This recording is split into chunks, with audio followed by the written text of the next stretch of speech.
बिस्मिल्लाहिर्रहमानिर्रहीम। अस्सलाम वालेकुम नाज़रीन, आप यूट्यूब चैनल देख रहे हैं। मैं इमरान खान हूँ। डेवलपमेंट आगे से आगे ही बढ़ती जा रही है और एक काम बड़ा उल्टा हो गया पाकिस्तान में एस्टेब्लिशमेंट और हुकूमत के साथ, और वो हुकूमत का जो चहीता मीडिया है जियो न्यूज़, उसने वो किया है। बाज़ औक़ात नादान दोस्त आपको फंसा देते हैं, बाज़ औक़ात आपका कुछ किया कराया आपके आगे आ जाता है। ऐसा लगता है कि इनका बुरा वक्त चल रहा है और ये जो करते हैं इन्हें उल्टा पड़ जाता है। मिसाल के तौर पर जियो न्यूज़ ने एक काम किया और बड़ी बारीक वारदात इन्होंने डाली और इन्होंने डोनाल्ड ट्रंप की तैनाती का मजाक उड़ाया। सबसे पहले जो किया वो ये किया कि रिचर्ड ग्रेनल, जिसने इमरान खान साहब की रिहाई का मुतालबा किया था, और ये वो शख्स है जो डोनाल्ड ट्रंप के बहुत करीब है। और इसके बारे में एक चीज़ मैं आपको बता दूं जो आप नहीं जानते, कि मिशिगन से इसका ताल्लुक है और वहाँ पे मुसलमानों के वोटों से डोनाल्ड ट्रंप को फतह मिली थी। और मिशिगन में ये एक ऐसी स्विंग स्टेट थी जहाँ पे डोनाल्ड ट्रंप का जीतना बहुत ज़रूरी था। और जो कैंपेन के आखिरी 10 दिन थे, उन 10 दिनों में ये रिचर्ड जो था ये डोनाल्ड ट्रंप को 2 मरतबा लेकर गया मिशिगन, और इसने ये दावा किया था ट्रंप को कि मुसलमान वोट मैं ले लूँगा। और मुसलमानों ने, जहाँ बहुत सारी और उनकी शरायतें हैं, बहुत सारी चीज़ें हैं, जो उनका सबसे मेन मसला, उन्होंने इमरान खान साहब की हवाले से जो जुल्म और ज़्यादती हो रही है पाकिस्तान में, उसकी बात भी की थी ओवरसीज़ पाकिस्तानियों ने और मुसलमानों ने। और इमरान खान जो है वो सिर्फ पाकिस्तान के अंदर नहीं, जो ओवरऑल मुसलमान है वो भी इमरान खान से प्यार करते हैं, वो उसको उम्मत मुस्लिमा का एक लीडर समझते हैं। अब रिचर्ड ने क्योंकि वादा किया हुआ था और डोनाल्ड ट्रंप ने उनको एक बहुत अहम ओहदे पर बिठाया लाकर, और वो इसलिए भी क्योंकि डोनाल्ड ट्रंप उसकी अहमियत भी जानता है और उसने डोनाल्ड ट्रंप को मिशिगन जीत कर भी दिया, तो डोनाल्ड ट्रंप ने काफ़ी तारीफ भी की। अब जब ये शख्स जीत गया और बन गया, तो आपको पता है जियो का एक बुग़्ज़ है इमरान खान से, और वो सख्त इमरान खान साहब की मुखालफत करता है। जो भी जियो में काम करता है उसे मजबूर किया जाता है कि आप इमरान खान की मुखालफत करें, और बड़ी मुश्किल से बेचारे चंद लोग हैं जो बैलेंस कर रहे होते हैं। तो अब मामला यह है कि रिचर्ड ग्रेनल जो है, इसके खिलाफ जियो ने एक खबर चला दी, और जो खबर चलाई उसमें यह चला दिया कि हम जिन्स परस्त रिचर्ड ग्रेनल ट्रंप के खसूसी एलची मुकर्रर। अच्छा, इससे पहले इन्होंने ट्रंप के खिलाफ भी ऐसी एक खबर चलाई हुई है माजी में। ये किसी के ऊपर भी कीचड़ उछाल देते हैं और इन्हें लगता है कि जैसे पाकिस्तान है, हम जो मर्जी करेंगे, बाहर भी कहीं पे कुछ नहीं होगा। अब हुआ यह है कि लेने के देने पड़ गए। ओवरसीज पाकिस्तानियों ने फौरी तौर पर रिचर्ड से रब्ता किया, और रब्ता करने के बाद उसको बताया कि जनाब ये काम हो गया, और पाकिस्तान में जो चहीता टेलीविजन है एस्टेब्लिशमेंट का और हुकूमत का, उस टेलीविजन ने आपके खिलाफ कार्रवाई डाल दी है और आपको गे करार दिया है, हम जिन परस्त आपको कहा है। इससे पहले डोनाल्ड ट्रंप के बारे में भी बहुत उल्टी सीधी चीज़ें जियो ने लिखी थी, वो मैं आपको आगे जाके बताता हूँ। अब जनाब इस पर रिचर्ड ने फिर दोबारा ट्वीट किया, और रिचर्ड ने ट्वीट करते हुए जो है वो जियो को टैग किया उसने, और उसने कहा आई शैल से इट अगेन, कि मैं ये दोबारा कहूँगा कि फ्री इमरान खान। अब ये जो है ये बमशेल एक धमाका हुआ है हुकूमत के सर के ऊपर और एस्टेब्लिशमेंट के सर के ऊपर। देखिए, हुकूमत को ज़्यादा फर्क नहीं पड़ेगा। हुकूमतों को वैसे नॉर्मली अमेरिका से कुछ मुखालफत आ जाए तो सूट करती है। पाकिस्तान में लोग अमेरिकन मुदाखलत को ज़्यादा पसंद नहीं करते, लेकिन एस्टेब्लिशमेंट के लिए बड़ा सीरियस इशू हो जाता है, क्योंकि एस्टेब्लिशमेंट के सारे काम अमेरिका की मदद से ही चलते हैं और उनको हर चीज़ के लिए अमेरिका की तरफ देखना पड़ता है, तो वहाँ एक प्रॉब्लम क्रिएट हो जाती है। अब जियो को चाहिए था कि अपने इस मामले के ऊपर, अपनी इस खबर के ऊपर खड़ा रहता, लेकिन बजाय अपनी खबर पे खड़े रहने के जियो ने पीठ दिखाई और फौरी तौर पे अपनी इस ट्वीट को जिसमें खबर लगाई गई थी उसको डिलीट कर दिया। ना सिर्फ उसको डिलीट किया, बल्कि जियो ने फौरी तौर पे खबर को तब्दील कर दिया, और खबर को तब्दील करके लिख दिया कि अमेरिका में एक अहम तैनाती, डोनाल्ड ट्रंप ने रिचर्ड को अपना खसूसी एलची मुकर्रर कर दिया। ये जनाब 2 नंबरी अब की है जियो न्यूज़ ने, और रिचर्ड ने इसको ट्वीट किया और रीट्वीट किया, और उसके बाद जो है वो पाकिस्तानियों ने जो ट्वीट्स किए उनको लाइक भी किया। और इसमें आतिफ खान साहब, मैंने आपको पहले ही बताया था, उनका भी, और कुछ और जो अमेरिकन हैं जो ओवरसीज़ पाकिस्तानी, उनका बड़ा रोल है। शहबाज गिल ने, मोहित पीरजादा ने, फिर वहाँ मौजूद हैं कासिम सूरी साहब, पाकिस्तान के अंदर बेशक बेशुमार पाकिस्तानी है। पाकिस्तान तरीके साहब का सारा ही सोशल मीडिया है, वो इस काम पर लग गया। अदर बशवानी है, अरसलान साहब हैं, और बाकी और बहुत सारे लोग हैं, जबरान साहब हैं। तो इन सब ने मिलकर जो है वो इतना रोला डाला कि अमेरिका में खप्पड़ गई, और उसके बाद रिचर्ड को इसके ऊपर उन्होंने जनाब दोबारा ट्वीट किया। और देखें, इसके ऊपर आप गौर करें, रिचर्ड जो है वो सिर्फ जियो को जवाब भी दे सकता था, लेकिन उसका जवाब बड़ा टेक्निकल है, और उसके जवाब के अंदर बड़ा क्लियर मैसेज भी है। और ये मैसेज सिर्फ जियो के लिए नहीं है, बल्कि जियो के मालिकों के लिए भी है। और मैसेज ये है कि फ्री इमरान खान। ये बड़ा क्लियरली, बड़ा सोच समझ के लिखा हुआ ट्वीट मुझे लगता है। अब ये खाली काम जो है ये वो रिचर्ड ने नहीं किया, बल्कि डोनाल्ड ट्रंप के बहुत ज़्यादा चांसेस है कि आने वाले जो अटॉर्नी जनरल हैं, जिसकी डोनाल्ड ट्रंप बहुत तारीफ करता है, डोनाल्ड ट्रंप का बहुत करीबी साथी और दोस्त है, फॉर्मर कांग्रेसमैन है, इसका नाम है जी मैट गेट्स। क्योंकि स्कैंडल भी रहे माजी में, सबके होते हैं। यानी अगर आप जो बाइडन इंतजामिया देखें तो उसके अंदर भी बेशुमार लोगों के बेशुमार स्कैंडल थे। कोई हम जिन्स परस्त है, किसी का कोई और इशू है, लेकिन कभी जियो ने या पाकिस्तान ने इसके अंदर मुदाखलत नहीं की। भाई उनकी सोसाइटी, उनका मुल्क इसी तरह का है, वो ऐसे ही है। हमारा जरा डिफरेंट है तो हम और तरह के हैं। उनके पैरामीटर यहाँ पे नहीं लगते, यहाँ के जो है वो वहाँ पे नहीं लगते।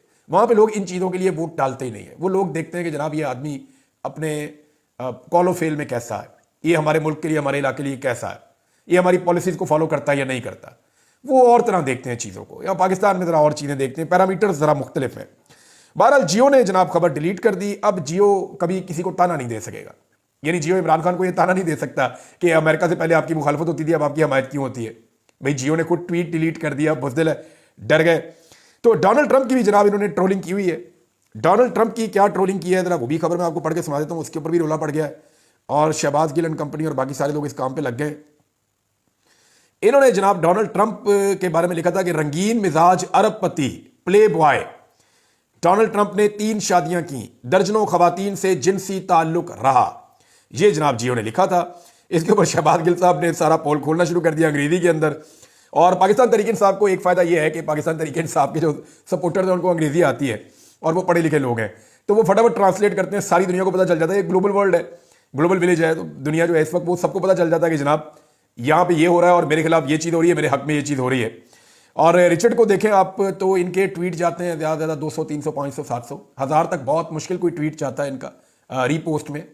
और इतनी ज़्यादा रीच भी नहीं रहती, बहुत ज़्यादा लोग उसको व्यू भी नहीं, इतने व्यूज़ भी नहीं मिलते। तो यहाँ पे 2 मिलियन से ज़्यादा व्यूज़ अभी तक इनको मिल गए हैं, ये रिकॉर्ड है। 17,000 से ज़्यादा, जिस वक्त मैंने ये ट्वीट पढ़ा था उस वक्त तक 17,000 से ज़ायद रीट्वीट मिल चुके थे। अब तो 20,000 के करीब होंगे ये रिचर्ड को। और पाकिस्तान में ये अभी रात का वक्त है, दिन चढ़ेगा तो ये मामला कहाँ जाएगा। तो यहाँ से भी आप अंदाज़ा लगा लें कि इस दफ़ा पहली दफ़ा ऐसा हो रहा है कि किसी अमरीकी का बयानिया पाकिस्तान के अंदर पॉपुलर हो रहा है, वरना यहाँ पे तो हमेशा से अवाम उनके बयानियों को पसंद नहीं करती रही। अब जो ट्रंप की ट्रोलिंग की है उसके ऊपर अगर कोई रिएक्शन आएगा तो ये एक और बड़ी शर्मिंदगी वाला मामला हो जाएगा।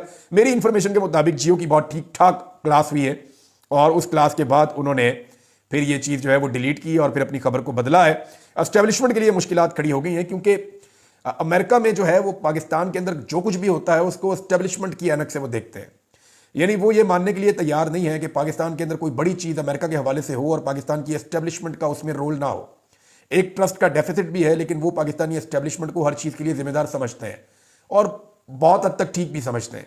अब ये जो कुछ भी खबरें हो रही हैं या जो चीज़ें हो रही हैं इसके लिए भी वो पाकिस्तान की एस्टेब्लिशमेंट को ही जिम्मेदार समझते हैं और एस्टेब्लिशमेंट की मुश्किलात में इजाफा हो रहा है। एक तरफ ये कोशिश कर रहे हैं कि अमेरिका की नए आने वाली एडमिनिस्ट्रेशन के साथ अच्छे ताल्लुकात बनाएं, किसी तरह पाकिस्तान की मिलिट्री एस्टेब्लिशमेंट के उनके साथ ताल्लुकात फ़रोग पा जाएं, किसी तरीके से जो है वो ये जो हुकूमत है, इस हुकूमत की अमरीकी हुकूमत जो आने वाली है उसके साथ अच्छे ताल्लुकात बन जाएं और इमरान खान साहब को जेल में रखने का रास्ता खुला रहे, जैसा कि जो बाइडन के दौर में खुला रहा। एक तरफ ये दिन रात मेहनत कर रहे हैं, लॉबिंग कर रहे हैं, पैसा खर्च कर रहे हैं, लोगों को इन्वॉल्व कर रहे हैं, एक तरफ तो ये सब कुछ कर रहे हैं और दूसरी तरफ जो है वो इस तरह की एक खबर लगा के चीज़ों पे पानी फेर दिया गया। लेकिन जो टेस्टर लगाया गया था वो पूरा खुलकर सामने आया और ठीक ठाक झटका लगा दूसरी तरफ से कि जनाब हमारी तो पोजीशन बड़ी क्लियर है और हम तो यही समझते हैं कि इमरान खान बेगुनाह जेल में है, उसको रिहा किया जाए। अब मामला यहां नहीं रुकता ना, मामला आगे बढ़ गया है। यहां पे कुछ और ट्वीट्स हैं। एक तो रिचर्ड का मैंने आपको बताया, एक मैंने आपको बताया कि जनाब मैट गेट्स, इसने भी एक ट्वीट किया और इसने भी ट्वीट करते हुए रीट्वीट किया रिचर्ड को और रीट्वीट करते हुए जो अटॉर्नी जनरल है आने वाले वक्त में डोनाल्ड ट्रंप का, ज़्यादा मुमकिनात ये है। और उसने जो रीट्वीट किया उसने रीट्वीट करते हुए लिखा कि फ्री इमरान खान, उसने भी यही मुतालबा किया। अब एक और शख्सियत है जनाब अमेरिका से और ये है जी जॉन जेम्स। ये जो जॉन जेम्स हैं ये भी कांग्रेसमैन है और ये तगड़ा आदमी है अमेरिका का और डोनाल्ड ट्रंप की पार्टी से इनका ताल्लुक है, डोनाल्ड ट्रंप के साथियों में से एक है। इन्होंने जो ट्वीट किया वो बड़ा तफसीली है।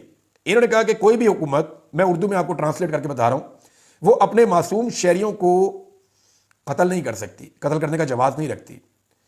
और जैसा कि पाकिस्तान में नवंबर में कत्लेआम हुआ जो पाकिस्तानी फोर्सेस ने किया, उसके बारे में उन्होंने कहा is no exception, no regime should silence its people through violence. कोई भी जो रिजीम है या हुकूमत है वो अपने लोगों को तशद्दुद के जरिए से खामोश नहीं उसको करवाना चाहिए। मैं पाकिस्तानी भाइयों और बहनों के साथ खड़ा हूं और उनके लिए आज़ादी और इंसाफ की जिद्दोजहद में उनके साथ खड़ा हूं। ये जनाब जॉन जेम्स का भी स्टेटमेंट आ गया। एक स्टेटमेंट और भी है जनाब, ये डैरन जे बेटी, अब इसी तरह स्पेल करते हैं शायद, इसको ऐसे ही बोलते हैं, इनके नाम भी जरा मुश्किल है। ये जनाब डोनाल्ड ट्रंप के लिए तकारीर लिखता, एक अमरीकी सियासतदान भी है, अमरीकी व्हाइट हाउस का ऑफिशियल राइटर भी रहा है, और डेमोक्रेट्स में इसके बड़े ताल्लुकात हैं। कुछ चीज़ें इसने कंट्रोवर्शियल की थी माजी में, लेकिन अब ये फिर डोनाल्ड ट्रंप के और उसकी टीम के बहुत करीब है, उसकी टीम का हिस्सा है। इसने भी जनाब रीट्वीट किया रिचर्ड के ट्वीट को, और ये कहा कि बिल्कुल आपने सही मुतालबा किया है, और उसकी हमायत की। तो इस तरह जो डोनाल्ड ट्रंप की पूरी टीम है, ऐसा लगता है कि वो इस वक्त पाकिस्तान तरीके इंसाफ के या पाकिस्तानियों के या ओवरसीज पाकिस्तानी जितने अमेरिका में रहते हैं उनके बयानिए के साथ खड़ी हो गई। ओवरसीज पाकिस्तानियों ने अपनी ताकत शो की है, ना सिर्फ बरतानिया में बल्कि अमेरिका में, और बड़े ज़बरदस्त तरीके से शो किए। और उन्होंने यह बताया है कि अगर आपके अपने लोग आपके साथ खड़े हों तो आपको किसी लॉबिंग फर्म की ज़रूरत नहीं रहती, आपको लॉबिस्ट हायर करने के लिए करोड़ों अरबों खर्च नहीं करने पड़ते। आप सिर्फ अपने लोगों के साथ बनाकर रखें, अपने लोगों को इज्जत दें, तो वो आपके लिए सब कुछ करने के लिए तैयार है। मेरी ओवरसीज पाकिस्तानियों से बातचीत हुई तो उन्होंने कहा जी हम ये सोच भी नहीं सकते थे कि हमारे अंदर इतनी कैपेसिटी है। 1.5 साल पहले जब हमने फ्रेंड्स ऑफ इमरान खान को शुरू किया, जिसमें डॉक्टर्स की फिजिशियंस की एक बहुत बड़ी तादाद थी, और फिर उसके साथ लोग जुड़ते चले गए, शुरू में 1500 लोग जुड़े, फिर बढ़ते गए, तो हमें बाद में यह आइडिया हुआ कि हमारी स्ट्रेंथ क्या थी, हमारी कैपेसिटी क्या है, हम अमेरिकन हुकूमत से कैसे चीज़ें मनवा सकते हैं और कैसे उनके अंदर अपने आप को पेनिट्रेट कर सकते हैं। तो ये सब कुछ उन्हें वक्त के साथ साथ पता चला, और मुझे बहुत सारी चीज़ें उन्होंने ऐसी बताई हैं, फ्यूचर में मैं आपके साथ शेयर करूंगा। अब जनाब एस्टेब्लिशमेंट के लिए मुश्किलात हैं, वो इस हुकूमत के पीछे से हट भी नहीं सकते और इस हुकूमत के पीछे रह भी नहीं सकते। इमरान खान साहब को अंदर रख भी नहीं सकते, इमरान खान साहब को छोड़ भी नहीं सकते। अंदर रखते हैं तो बहुत सारी मुश्किलात हैं, और वो मुश्किलात ऐसी हैं जिनसे ये अकेले निपट ही नहीं सकते। और अगर बाहर निकालते हैं तो सबसे बड़ी मुश्किल है कि इमरान खान साहब जो है वो कोई डील के बगैर बाहर निकलेंगे, और अगर वो डील नहीं करते और वैसे बाहर आ जाते हैं तो वो पाकिस्तानी सियासत के ऊपर कब्जा कर लेंगे, और फिर पाकिस्तान की सियासत उस तरफ जाएगी जिस तरफ इमरान खान चाहेंगे। तो ये सारी चीज़ें जब कैलकुलेट करके देखती है पाकिस्तानी एस्टेब्लिशमेंट, तो मुश्किलात एक्चुअली एस्टेब्लिशमेंट के लिए बड़ी हैं। राणा सनाउल्लाह ने तो बड़े आराम से एक स्टेटमेंट दे दिया ना, राणा सनाउल्लाह ने कह दिया जी हम सामना करेंगे अमेरिका ने अगर दबाव डाला तो। और इरफान सदीकी ने भी कहा जी हमारे पास तो एक कैदी जो है वो पहले भी शकील अफरीदी की सूरत में मौजूद है, तो अमेरिका तो उसके लिए भी दबाव डालता है, तो इमरान खान के लिए भी डाल ले तो कोई फर्क नहीं पड़ता। देखिए शकील अफरीदी को पूरा पाकिस्तान चाहता है कि उसको सजा हो, लेकिन इमरान खान को पूरा पाकिस्तान नहीं चाहता कि सजा हो। शकील अफरीदी के हक में पाकिस्तान में एक भी जलसा जुलूस नहीं निकलता। शकील अफरीदी को कहे कि कॉल देकर देख ले, 15 बंदे बाहर नहीं आएंगे, उसके अपने घर वाले बाहर आने से डरेंगे। इमरान खान जब कॉल देता है तो पूरा मुल्क तो पाकिस्तान की हुकूमत खुद ही बंद कर देती है, और पूरी दुनिया के अंदर एहतजाज होते हैं। तो शकील अफरीदी का इमरान खान के साथ मुवाजना या मुकाबला किया नहीं जा सकता। कुछ लोग इमरान खान साहब की उस मुबैना डील के बारे में बात कर रहे हैं कि जो मुज़ाकरात इमरान खान साहब के हो रहे थे, और जो मैंने आपको खबर भी दी थी कि 15 दिसंबर से पहले इमरान खान साहब को छोड़ने की ऑफर की गई थी, जिसे इमरान खान साहब ने कबूल नहीं किया। मैंने आपको क्लियरली कहा था कि ऑफर इमरान खान साहब को 15 दिसंबर से पहले छोड़ने की मिल गई थी, और इमरान खान साहब को 15 दिसंबर तक छोड़ देना था, और यकीन दहानी करवा दी गई थी, और ऑफर भी मिल गई थी, लेकिन इमरान खान साहब ने उस ऑफर को कबूल नहीं किया। अब कुछ लोग कह रहे हैं कि इमरान खान साहब ने इसलिए नहीं कबूल किया, वो मान भी गए थे, डील भी हो गई थी, मसला सिर्फ इतना था कि इमरान खान साहब ने वीडियो बनाने से इनकार कर दिया, ताकि वीडियो कल को लीक हो गई तो फिर मैं क्या करूंगा, पब्लिक के अंदर मेरी ओपिनियन का क्या बनेगा। तो एक बात मैं आपको क्लियर कर दूं कि इतना बच्चा कोई भी नहीं है। इमरान खान साहब वहां जिसको भी मिलते हैं हर चीज़ की वीडियो बनती है, हर चीज़ की ऑडियो रिकॉर्ड होती है। इमरान खान साहब क्या ये नहीं जानते कि यहाँ पे जो भी मुझे मिलने आता है उसकी ऑडियो और वीडियो रिकॉर्ड होती है, जो भी बात मैं करता हूँ उसकी ऑडियो और वीडियो रिकॉर्ड होती है। तो ऐसे तो मुमकिन नहीं है ना, लोग बेवकूफ़ और बच्चे नहीं है कि आप एक कहानी सुना देंगे और लोग उस कहानी के पीछे चल पड़ेंगे। अब जनाब एक चीज़ और है, नून लीग मुज़ाकरात से भागती रहेगी। उसकी वजह यह है कि नून लीग ये समझती है कि उन्हें अब शहादत चाहिए। वो बार बार एक झूठा बयानिया बनाते हैं कि हमने मईशत को ठीक कर दिया है, हालांकि मईशत को पूरी तरह से नून लीग ने तबाह किया है। सिर्फ वो ज़बानी मईशत के ठीक करने के दावे इसलिए कर रहे हैं कि जैसे ही उनकी हुकूमत जाएगी, उन्हें पता है कि अब इलेक्शन में जाना है, जैसे ही वो इलेक्शन में जाएंगे वो कहेंगे हम तो मईशत ठीक कर रहे थे, या इलेक्शन आ गया। लेकिन आज मैं आपको वो आदादोशुमार थोड़े से बताने वाला हूं जो इस हुकूमत के अपने दिए हुए हैं, मेरे दिए हुए नहीं है, और वो आपको सारा पोल खोल देंगे। गुज़िश्ता 4 माह में गैस की कीमत में 850% इजाफा हुआ है। ये वफाकी इदारा शुमारियात ने सिर्फ 4 माह में गैस की कीमत में 850% इजाफे का इंकशाफ कर दिया है, जबकि बाकी तमाम चीज़ों की कीमतों में भी इजाफा हुआ है। ये रिपोर्ट जो है ये गवर्नमेंट की रिपोर्ट है, कोई मैंने अपने से नहीं आपको बना के दे रहा। अच्छा एक और चीज़ है कि पीडीएम की हालिया 10 महीनों की जो कारकर्दगी है, इसमें जो आम आदमी के इस्तेमाल की चीज़ों की कीमतें बढ़ी हैं, वो इमरान खान साहब के दौरे हुकूमत में 3.5 साल में भी नहीं बढ़ी। मवाजना करना चाहिए ना, हुकूमत से हुकूमत का होता है। तो पीडीएम की हुकूमत ने लगभग 1 साल से 1.5 साल हुकूमत की थी, 2022 से लेकर 2023 के अगस्त तक 1.5 साल उन्होंने हुकूमत की। उस 1.5 साल में उन्होंने कीमतें इतनी बढ़ाई जितनी इमरान खान साहब ने 3.5 साल में नहीं बढ़ाई। और ये डाटा भी मेरा नहीं है, ये पाकिस्तान ब्यूरो ऑफ स्टैटिस्टिक्स की ऑफिशियल वेबसाइट पर वफाकी दारुल हुकूमत इस्लामाबाद की जानिब से जारी किया गया डाटा है। ये पाकिस्तान ब्यूरो ऑफ स्टैटिस्टिक्स की ऑफिशियल वेबसाइट पर, और ये फेडरल गवर्नमेंट का डाटा है, उनके दिए हुए अदाद शुमार है। उसका जब आप तजिया करते हैं तो आपको पता चलता है कि मौजूदा नून लीग की हुकूमत ने 10 महीनों में पाकिस्तान में आम आदमी के इस्तेमाल की चीज़ों की कीमतें इतनी ज़्यादा बढ़ाई हैं कि इमरान खान साहब के 3.5 साल में भी उतनी कीमतें नहीं बढ़ी थी। फिर ये कैसे दावा कर सकते हैं कि पाकिस्तान की मईशत ठीक हो रही है और महंगाई जो है वो कम हो रही है? एक दावा और है, एक खबर और है, बल्कि ये बहुत डिटेल खबर है। इसमें तो आटा, चीनी, दालें, घी, हर चीज़ का जिक्र है, पेट्रोल का जिक्र है, डॉलर का जिक्र है, हर चीज़ का जिक्र है। और एक एक चीज़ पे ये डाटा बता रहा है कि इमरान खान के दौर में इसकी कीमत इतने फीसद बढ़ी और ये 10 महीनों में इतने फीसद बढ़ी, और ये 10 महीने ज़्यादा महंगाई वाले महीने हैं। ये क्लियर डाटा है। ये डाटा अब अवेलेबल है इंटरनेट पे, आप जाएं और जाकर आप पढ़ सकते हैं। मैंने आपको बता दिया कौन से इदारे का डाटा है। एक और खबर भी है, वो भी गवाही दे रही है कि इमरान खान साहब का दौर बेहतर था। ये डॉन की एक रिपोर्ट है जिसके अंदर वजीर खजाना पाकिस्तान का, जिसको नून लीग ने सेनेटर बनाया है, औरंगजेब, मोहम्मद औरंगजेब साहब जो वजीर खजाना है, उन्होंने तस्लीम किया है कि अप्रैल 2022 के बाद गैस की कीमतों में तारीखी 840% और बिजली की कीमतों में 110% इजाफा हुआ है। अब ये इजाफा इमरान खान ने तो नहीं किया, उसने तो कंट्रोल किया हुआ था। इन्होंने बढ़ा दी कीमतें बहुत ज्यादा। ये अब वजीर खजाना कह रहा है, मैं नहीं कह रहा। उसने ये कहा वजीर खजाना ने कि डॉलर के मुकाबले में रुपये की कदर भी जो है वो तकरीबन 44% 43% कम हो गई है। इमरान खान साहब के दौर में फिर भी बेहतर था। गैस का 1 यूनिट इमरान खान साहब के दौर में जो 217 रुपए का था, वो अब 1479 रुपए तक पहुंच गया है। आप कीमत में इजाफा चेक करें कैसा है। फिर साथ में चीनी, तेल, आटा, घी, पेट्रोलियम मसनूआत, हर चीज का डिटेल के साथ इस रिपोर्ट के अंदर लिखा हुआ है। जो वजीर खजाना ने कहा उसकी सपोर्ट के अंदर ये सारा डॉक्यूमेंट मौजूद है। उन्होंने कहा कि माली साल 2022 में महंगाई की शरह कम थी जो 2023 में, यानी उस वक्त 2022 में इमरान खान साहब सिर्फ 4 महीने वजीर आज़म थे और उसके बाद इनकी तबाही आ गई थी। फिर भी एंड ऑफ द ईयर जो महंगाई थी वो 12.2% थी, लेकिन अब 2023 में इन्होंने 29% और 24 में 23.5% तक महंगाई पहुंचाई। ये जनाब इतनी इन्होंने सिर्फ कम की है। फिर ये कैसे कह सकते हैं कि मईशत ठीक हो गई? फिर ये कैसे कह सकते हैं कि पाकिस्तान के हालात बेहतर हो रहे हैं और महंगाई कम हो रही है? बकवास करते हैं, झूठ बोलते हैं। आम आदमी इनको बदवाएं देता है झोलियां उठाकर जब ये वाला झूठ बोलते हैं कि हमने महंगाई कम कर दी है। महंगाई कम करने के दावे फिर किस बुनियाद के ऊपर है? तबाही इन्होंने फेरी है इमरान खान साहब के दौरे हुकूमत। अभी और रिपोर्टें हैं यहाँ पे। ये एक आर्टिकल है, सईद अहमद साहब ने एक आर्टिकल लिखा है, और ये IMF के साबिक मुशीर भी हैं और मईशत के माहिर भी हैं। इन्होंने जो चीजें लिखी हैं उन्होंने तो रोंगटे खड़े कर दिए हैं। यानी इन्होंने हर वो चीज लाकर सामने रख दी है जो इस हुकूमत को जूते मार रही है कि मईशत में इन्होंने किया क्या है। इन्होंने ये बताया कि सियासी मुजाहिरीन को कंट्रोल करने के चक्कर में हुकूमत ने जितना नुकसान कर दिया है और जो इनकी पॉलिसीज ने पाकिस्तान को तबाह बर्बाद किया है, उसके अदाद शुमार इन्होंने लिख दिए हैं।